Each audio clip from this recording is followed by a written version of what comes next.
So, hi everyone, and I am Les, and I just got married last March 19.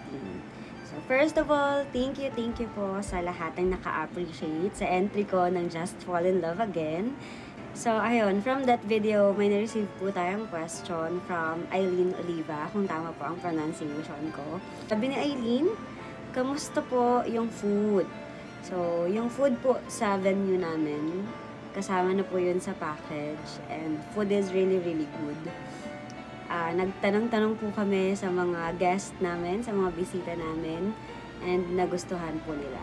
So, ito po yung ibang pictures dun sa wedding namin. Medyo madilim lang yung shot, pero ito yung isa, honey lemon chicken. Sobrang sarap niyan.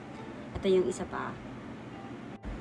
This one is chop suey, na masarap din. This one is sweet and sour dory. Wala lang dyan yung sarsa. Basta yun siya. Sweet and sour dory siya. So, wala kaming photo ng ibang food. Hindi ko na makita.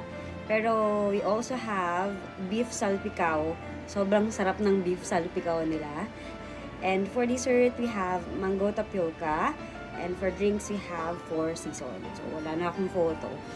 Ayan, meron din silang grazing table. Hindi siya kasama sa package. So, separate siya. So, meron silang grazing table. Ito yung naman ng grazing table nila. Tingnan nyo. Here, ayan, may fruits. And then, meron silang mga sweets. Ayan, diba? Sobrang cute ng presentation. Ayan pa. Diba? Yan, separate siya sa package ha. Hindi siya kasama. Ayan, so they also have lechon.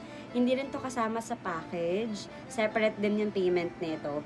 Sabi ng mga guest namin, masarap daw yung lechon nila. Pati yung sauce ng lechon, yung sarsa. Masarap.